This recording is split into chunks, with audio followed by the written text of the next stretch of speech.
इंसान को जो है जगह तलाश करने की जरूरत नहीं होनी चाहिए। जिस जगह मिल जाए उसको बैठ जाना चाहिए। अगर कोई कोशिश ये करता है कि मुझे बोला जाए कि भाई आओ आओ करीब बैठो और इसी कोई ख्वाहिश है, तो फिर तो कोई मतलब का ही नहीं है वो। कि बाबा फरीद रहमतुल्लाह अलैह को फरमाते हैं कि जो साहिबे दिल है, जो साहिबे दिल है, वो गद्दी पे बैठे या सफे नाले यानी चप्पलें उतारी जाती वहां बैठे, वो गद्दी नशीन ही है। वो कहीं पर भी बैठे जो साहिबे दिल है, उसको चप्पलों में बिठाओ या गद्दी में बिठाओ, वो गद्दी नशीन है। लेकिन जो साहिबे दिल नहीं है, जो साहिबे दिल नहीं है, वो साहिबे नफ्स है, यानी अपनी नफ्स की परस्तिश करता है, तो उसको गद्दी में बिठाओ या कहीं भी बिठाओ, वो ऐसा ही है जैसे चप्पलों में बैठा हुआ है। वो है ना समझ में? तो जगह की तलाश नहीं करनी चाहिए कि हमको कहीं बिठाया जाए। अगर तुम साहिब दिल हो, जहां बैठो वहां पे गद्दी नशीनी हो। अगर साहिब दिल नहीं हो, नफ्स से ख्वाहिशमंद हो और तुम्हारी चाहत है कि मेरी इज्जत की जाए, अगर वैसे हो तो चाहे तुम गद्दी बिठाया जाए, उसके बावजूद तुम क्या हो, उसके बावजूद तुम चप्पल में बैठे हुए हो। तो इंसान का दिल जो है ना वो पाक साफ होना चाहिए। जगह के पाक साफ होने से क्या होगा अगर दिल ही पाक साफ नहीं है तो जहां जगह मिल गई वहां बैठ गए। समझे बात को? तो बुजुर्गों ने ये तरीके क्यों रखे, क्यों बताए? अगर हर इंसान सोचेगा कि गद्दी में बैठ जाए या आगे बैठ जाए तो फिर बाकी लोग कहां बैठेंगे? महफिल में किसी को लांद के भी नहीं आना चाहिए, आगे पीछे है तो पीछे बैठ जाना चाहिए। क्योंकि बाबा फरीद फरमाते हैं कि महफिल के दरमियान में आके बैठने वाला शैतान होता है, जो दरमियान में आके बैठ जाए। बाद में आए हो, जगह जहां मिली वहां पे बैठ जाओ। आपका क्या होता है, उससे क्या लेना? अगर आपको इतने ओहदे की फिक्र है कि मैं बड़ा हूं, तो आपका काम है कि आप पहले आके बैठे, आप पहले आए, आप बाद में ना आए। अगर आपको इतनी ज्यादा फिक्र है तो, वरना फिर जहां जगह मिली वो सर आंखों पे बैठ जाओ। समझे? समझ में आएगी नहीं? क्योंकि इंसान जो है ये कहता तो है कि मैं किसी भी ख्वाहिश का परस्तिश नहीं करता हूं, मैं ख्वाहिश परस्त नहीं हूं, लेकिन वो फिर भी अपने अंदर ख्वाहिश परस्ती होता है, नफ्स परस्ती होता है। अब नफ्स कैसी कैसी होती है समझ लो। जैसे एक मर्तबा हज़रत इब्राहिम बिन अदम रहमतुल्लाह अलैह, उनके पास एक शख्स है मुरीद होने के इरादे से, और मुरीद हुआ उनसे, वो मुरीद हुआ, और मुरीद होने के बाद में जो वो इबादत कर रहा था, जिस तरीके से जितनी ज्यादा इबादत वो कर रहा था, वो देखकर इब्राहिम बिन अदम रहमतुल्लाह अलैह को ये लगा कि ये मेरा मुरीद तो मुझसे भी ज्यादा इबादत गुजार है, ये मुझसे ज्यादा इबादत गुजार है, मुझसे ज्यादा इबादतें करता है। तो अल्लाह की बारगाह में उन्होंने इल्तिजा की कि अल्लाह ये मेरा मुरीद है, लेकिन मुझको इसके ऐसा बना दे, ये तो मुझसे ज्यादा इबादत गुजार है। तो अल्लाह की तरफ से इल्हाम हुआ कि इब्राहिम तू गफलत में ना रहे कि वो जाहिद है, तकवा गुजार है और बेहतर है, इस गफलत में नहीं रहना। वो इतनी इबादत क्यों कर रहा है? क्योंकि वो बहुत सारे गलत काम करता है, बहुत सारे गलत काम करता है, इसी वजह से वो इबादत ज्यादा कर रहा है। तो तुम उसकी इबादत को देख के ये महसूस ना करो कि तुम कमतरी कर रहे हो कुछ, तुम उससे गलत काम छुड़वा दो, उसकी इबादत वैसे ही कम हो जाएगी। तो उन्होंने फिर उसको अपने साथ रखा और जो भी गलत काम कर रहा था या गलत तरीके से कमाई कर रहा था, उससे दूर करना शुरू किया। धीरे धीरे धीरे धीरे जैसे जैसे उससे वो गलत काम छूटने लगे, तो वो सही रास्ते पे आने लगा। वैसे वैसे वो एक नॉर्मल इबादत करने वाला इंसान बन गया, जो हद से ज्यादा कर रहा था, क्योंकि वो ये सोच रहा था कि मैं अच्छे काम कर लूंगा तो मेरे वो गुनाह जो है, जो मैं कर रहा हूं, वो छुप जाएंगे या ढक जाएंगे। ये एक नफ्स परस्ती हुई, इबादत तो कर ली, लेकिन पीछे क्या ख्याल है, जो मैं गलत कर रहा हूं वो छुप जाए, उस ख्वाहिश से वो ज्यादा इबादत कर रहा है। लेकिन जब उसके अंदर वो गलत काम रहे ही नहीं, तब वो कम भी बात कर रहा है, तो मकबूलियत में भी है वो, और वो बेहतर तरीके में भी चल रहा है। तो ये भी एक नफ्स है इंसान के अंदर कि जो अपने अंदर ही वो ये तमाम चीजें सोच लेता है, ख्याल कर लेता है और बहुत इबादत कर रहा है, बहुत दिखा भी रहा है, मोहब्बत दिखा भी रहा है, लेकिन पीछे कुछ गलत काम कर रहा है। तो ये भी एक किस्म की नफ्स है जो अपनी इज्जत बचाने के लिए भी बात की जा रही है। क्योंकि नफ्स के आने के तरीके हर इंसान के पास अलग अलग होंगे। शराबी के पास शराब खानों से नफ्स आएगी, जुआरी के पास जुए खानों से आएगी। नफ्स आने के तरीके क्या है? शराबियों के लिए, जुए खाने वालों के लिए जो गलत काम कर रहे हैं उनके लिए गलत जगह से आएगी, और जो अच्छे काम कर रहे हैं, नमाजी है, इबादत गुजार है, उनके पास भी नफ्स आएगी, उनके पास अच्छे रास्तों से आएगी। उनमें गुमान पैदा करेगी कि वो अच्छा इबादत गुजार है, वो बेहतर से बेहतर इबादत गुजार है, वो लोगों से अच्छा है, लोगों से बेहतर है। तो लोगों से बेहतरी का ख्याल पैदा होगा कि मैं उससे उनसे बेहतर हूं, लोगों से बेहतर हूं। ये भी नफ्स है, ये भी एक नफ्स है। जुनैद बगदादी रहमतुल्लाह अलैह वो हमेशा ये ख्याल करते थे कि मैं लोगों से कमतर हूं, सब लोग मुझसे बेहतर हैं। हमेशा ये ख्याल कि मैं लोगों से कमतर हूं और लोग मुझसे बेहतर है। हर इंसान के लिए सोचते थे, वो कैसा भी इंसान हो उसके लिए यही ख्याल होता था कि मैं लोगों से कमतर हूं और वो बेहतर है। अब एक दिन वो दरिया दजला के पास पहुंचे।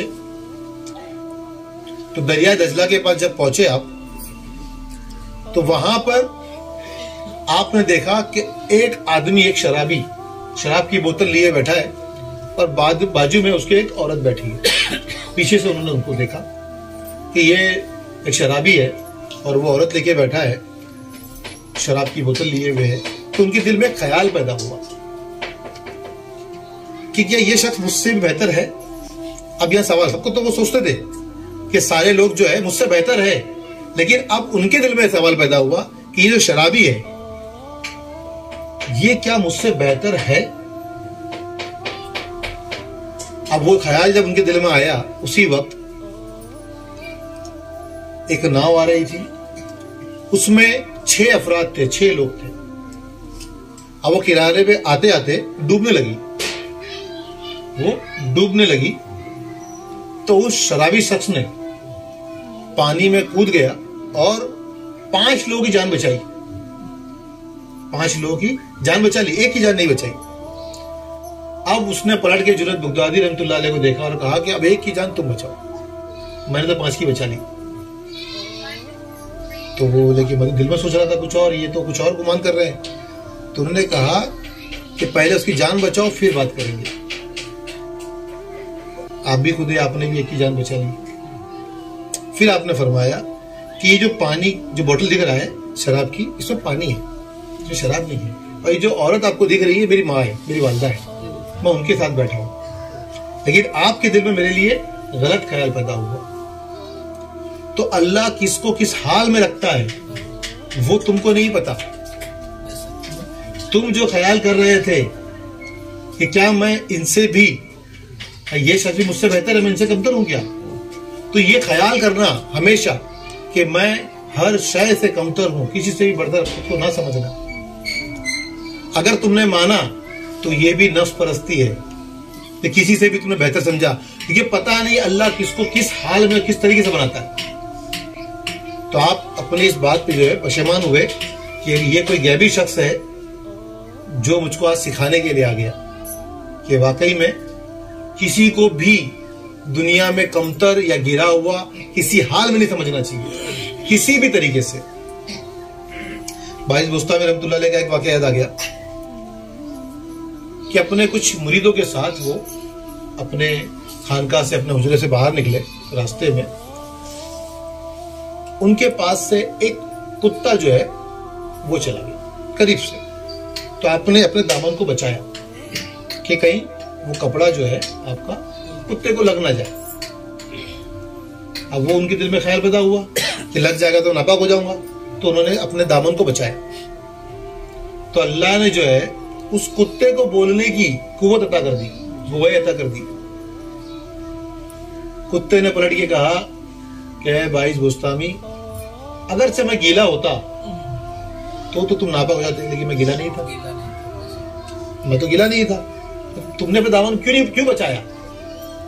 तुमने अपने दामन को इसलिए बचाया, मुझको हकीर समझा, मुझको इगारत की निगाह से देखा, नीची निगाह से देखा।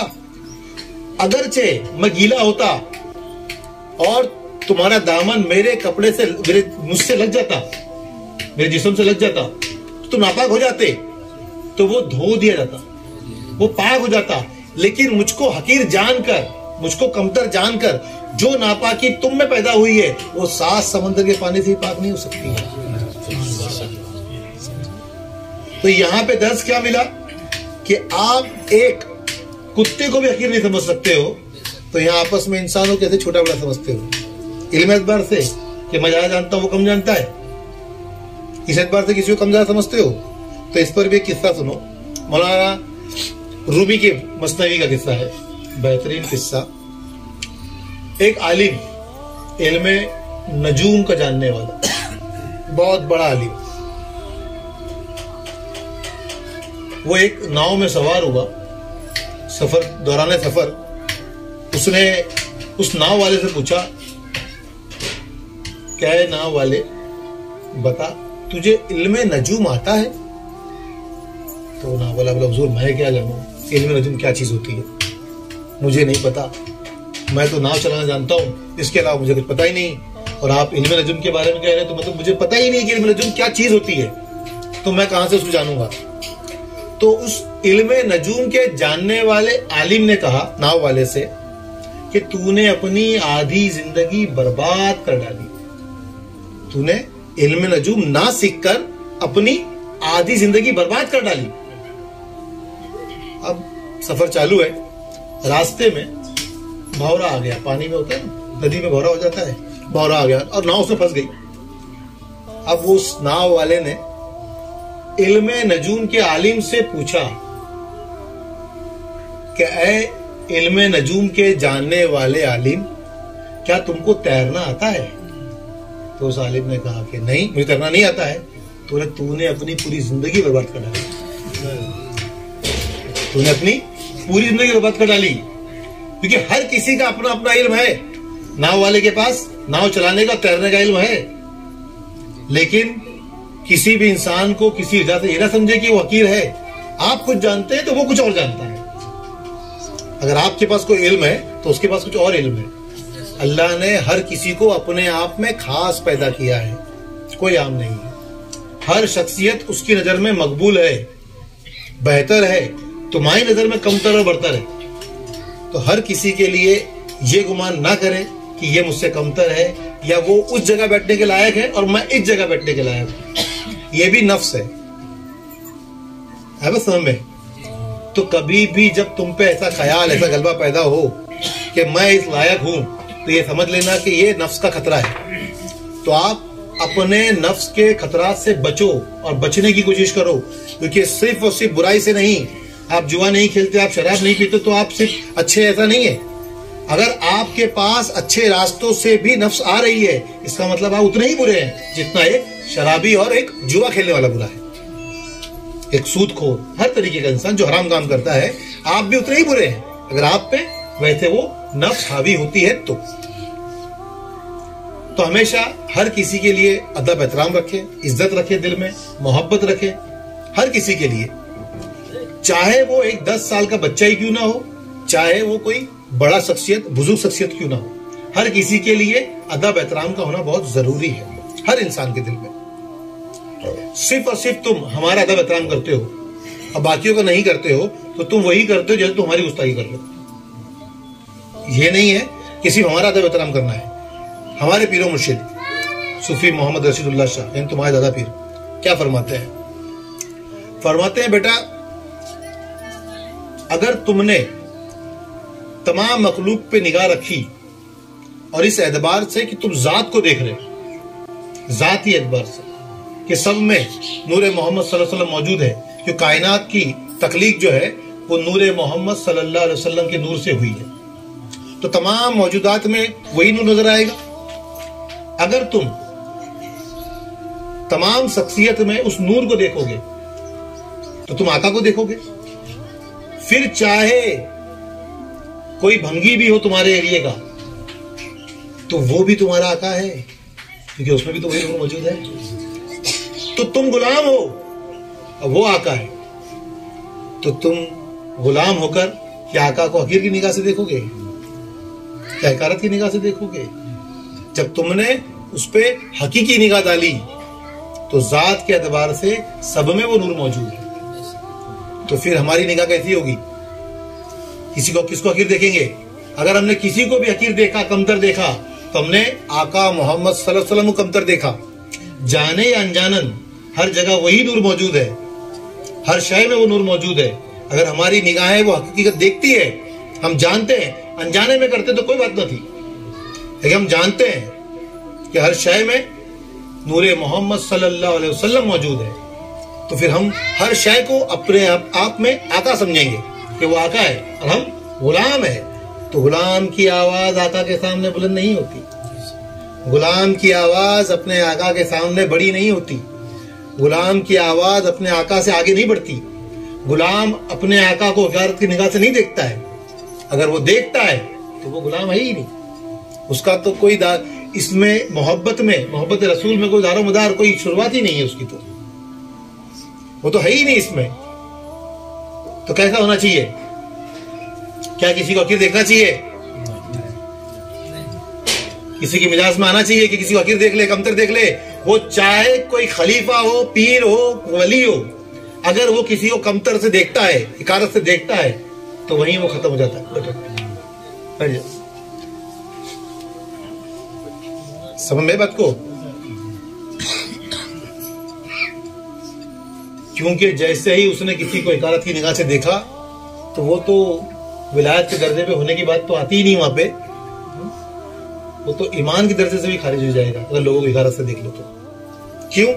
सरकार दो आलम सल्लल्लाहु अलैहि वसल्लम फरमाया, क्योंकि आपकी मजलिस में ऐसी महफिल चल रही है, ऐसी मजलिस में एक बुजुर्ग शख्सियत आई,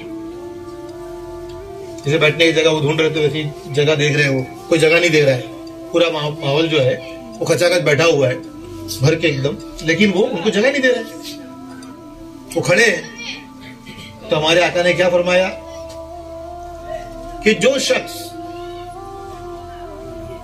अपने से छोटों पर शफकत ना करे, जो शख्स अपने बराबर वालों से मोहब्बत ना करे, जो शख्स अपने से बड़ों का अदब ना करे, वो हम में से नहीं, यानी मुसलमान ही नहीं, वो ईमान वाला ही नहीं वो। यानी कितनी बड़ी बात हो गई, वो दायरा ईमान से खारिज हो जाएगा, हम में से यानी मुसलमान ही नहीं वो इस्लाम का मानने वाला ही नहीं। इसका मतलब किसी भी शख्स को देखकर अगर हम उसका अदब एहतराम नहीं कर पाते हैं, तो हम कहां चले जाते हैं? दायरा इस्लाम से खारिज हो जाते हैं। इस बात से तो ये साबित हुआ ना। तो छोटों पे शफकत करना, बराबरों से मोहब्बत करना और बड़ों का अदब एहतराम करना इस्लाम में सबसे जरूरी चीज है। लेकिन हमने अगर किसी को कमतर, उसके ओहदे, उसकी पढ़ाई या उसके माली दौलत को देखकर अगर हमने कमतर समझा, तो हम तो ईमान से चले जाएंगे। हमारे बीरों में फरमाते हैं कि बेटा अगर तुमने किसी की इज्जत की उसकी माल की वजह से, अगर तुमने किसी की इज्जत की उसके माल की वजह से, तो तुमने अपना ईमान खो दिया, तुमने अपना ईमान खो दिया तुमने, क्योंकि तुमने उसकी इज्जत माल की वजह से की। इज्जत तब करो वो इज्जत के लायक है, इसलिए माल की वजह से नहीं। तो किसी को माल से इज्जत दोगे तो जो गरीब होगा उसकी बेइज्जती भी करोगे ना। तो किसी की इज्जत माल की वजह से भी ना करो कि वो माल वाला है, पैसे वाला है, तो माल की बिना पर किसी की इज्जत ना करो, वो उसके काबिल है उसकी इज्जत करो। सही? तो इज्जत होनी चाहिए हमारी निगाह में हर किसी के लिए बुराई नहीं होनी चाहिए, दिल में कोई बुराई नहीं होनी चाहिए, दिल हमारा साफ और शफाफ होना चाहिए। वजह क्या है? मिसाल लो कि अगर आपके घर में कोई मेहमान आया या आने वाला है, तो तुम क्या करोगे? घर को साफ सुथरा करोगे, नहीं करोगे? साफ करोगे, तो घर को साफ सुथरा रखोगे, साफ सफा कर दोगे, उसको हर चीज को साफ करने की कोशिश करोगे, क्या नहीं करोगे? करोगे ना। मेहमान के आने के लिए तुम घर को साफ रखते हो, है ना। और ये कल्ब क्या है? ये तो अर्शे मोहल्ला है। ये क्या है? अर्शे मोहल्ला है, नहीं है? हाँ, कल्बुल मोमिन अर्श अल्लाह ताला, कल्बुल मोमिन अर्श अल्लाह ताला। तो ये मोमिन का कल्ब जो है वो अल्लाह का अर्श होता है। उसमें कौन रहता है? अल्लाह रहेगा ना। तो तुम अल्लाह के आने के लिए उसको साफ तो रखो। पूरी दुनिया की बुराई रखोगे उसके अंदर तो क्या अल्लाह उसमें आएगा? तो अपने कल्ब को तमाम गलाजत से, बुराइयों से पाक रखो। और दुनिया में जहन्नम अगर कोई चीज है तो जलन, हसद, तकब्बुर है। जो इससे पाक हो गया वो जन्नत में ही है। जो इससे पाक हो गया वो जन्नत में है, और जो इसमें गिरफ्तार हो गया वो जहन्नम में है। क्योंकि जहन्नम की आग में धुआं नहीं, जहन्नम की आग में कोई धुआं नहीं, बेधुएं की आग है। उस आग में धुआं नहीं रहता। तो आप समझो जलन, हसद में भी धुआं होता है क्या? तो ये जहन्नम है ये। तो किसी वजह से भी अगर तुम किसी से जलन, हसद रखते हो तो ये ना सोचो कि उसको तकलीफ होगी, ये सोचो कि तुम जहन्नम में हो। है बस हमारी। तो किसी भी शय को, किसी भी शख्स को कभी भी हिकारत की निगाह से देखना नहीं। और कोई भी इंसान जब किसी को कमतर देखता है तो यानी खुद को बरतर देखता है। खुद को बरतर देखता है, खुद को बड़ा मानना और देखना इब्लीसियत है। क्या है वो? इब्लीसियत। इब्लीस ने क्या कहा? मरदूद क्यों हुआ? आदम को हकीर समझा कि ये मिट्टी से बना हुआ बशर है, मुझको ज़ैब नहीं कि मैं इसे सजदा करूं। मिट्टी से बना बशर, कमतर। तो क्या हो गया? वो इब्लीस हो गया ना। जो मकबूल था अल्लाह की बारगाह में मरदूद हो गया। तो क्या दुनिया में कोई शख्स किसी को कमतर समझ के मकबूल हो जाएगा? वो भी तो मरदूद ही होगा ना। अगर मकबूल होना है तो क्या जरूरी है? मकबूल होने के लिए जरूरी है कि अल्लाह की बनाई हुई तमाम मखलूक से मोहब्बत करे। तमाम मखलूक से, सिर्फ इंसानों से नहीं, हर शय से मोहब्बत करे। उसके दिल में हर शय के लिए मोहब्बत होनी चाहिए। जब तक वो मोहब्बत नहीं होगी तब तक उसका दायरा ईमान में ही दाखिला नहीं होगा। तो फिर वली बनना, कुतुब बनना, अब्दाल बनना तो बहुत दूर की बात।